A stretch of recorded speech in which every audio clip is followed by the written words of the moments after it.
Hello and welcome to Explore, where we discuss educational theories, concepts, models, and other topics of interest. I'm Dr. Colin A. Harris. Thank you for joining us.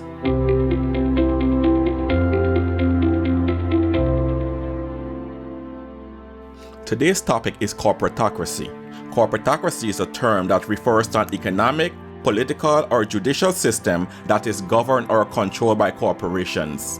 Within the original government structure, the voters select their executive leaders and legislative representatives.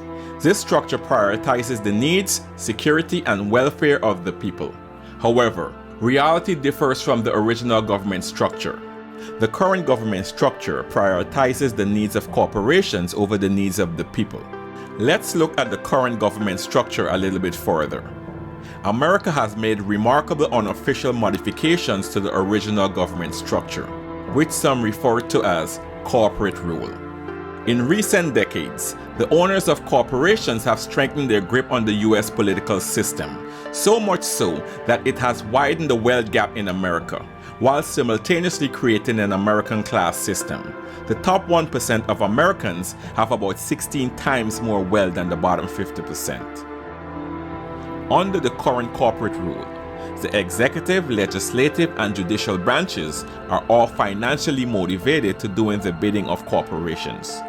The executive branch currently gives billionaire donors prestigious positions within the administration as a quid pro quo for their monetary contributions and to remain in the good graces of the corporations so that those donors may continue to contribute to future presidential campaigns. See that guy standing next to the president? You know, the one that looks like a butler? His name was Don Regan, the chairman of Merrill Lynch, the richest and biggest retail brokerage firm in the world. He took the key position of Treasury Secretary so he could enact the tax cuts that the rich wanted. Regan then became White House Chief of Staff as the president started to fade. Then they should give the president what 43 governors have, a line item veto. And don't have to speed it up. Who tells the president to speed it up? The man from Merrill Lynch, that's who. Things in America would never be the same again. The country would now be run like a corporation. Let's look at a more recent American president. He first shocked the Republican Party by defeating his competition to become the party's nominee. He campaigned on the bold promise to put America first, to make America great again, and to build a wall between Mexico and America. Then he stunned the world by winning the national election. He stacked his administration with family, old friends, donors, and lackeys. He cut taxes for the ultra-rich and corporations and corruptly capitalized on financial opportunities. The president's name is...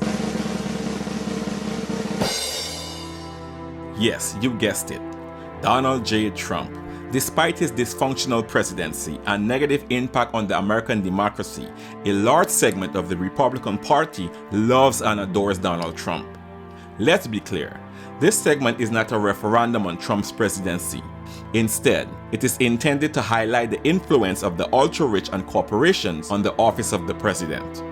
According to the Federal Election Commission, 6 pro-Trump groups raised $54.4 million from 136 mega contributors, including 63 billionaires. In return, the Trump administration rewarded these individuals and entities with a $1.3 trillion tax break. You have a situation with Qatar where allegedly they didn't go through with a transaction with the Trump family, and then they got punished by the U.S. government. You have the situation with China where the president originally said he was going to revisit one China policy, and when he decided not to, Ivanka gets trademarks. He decided to, through his Treasury Department, sanction the Chinese firm ZTE. He reverses course when China makes a $500 million investment in a Trump-branded property in Indonesia. There is so much evidence of corruption by President Trump and his allies, just a fraction of which was detailed there by Adam Schiff. We could do a whole show, honestly, on corruption every single night. Just look at what's going on in Washington tonight. There is a big fundraiser for Mitch McConnell's super PAC with featured Speaker Mike Pence at where? Trump's DC hotel, which made $40 million last year. It's one of his best performing properties, and that is because lobbyists and foreign officials and Republican power players all want to curry favor with the president, so they spend money there, money that goes right into the pockets of the president and his family. That's our show, folks. Thank you for watching. Before you leave, please subscribe, smash the notification bell, give the video a thumbs up, and leave a comment.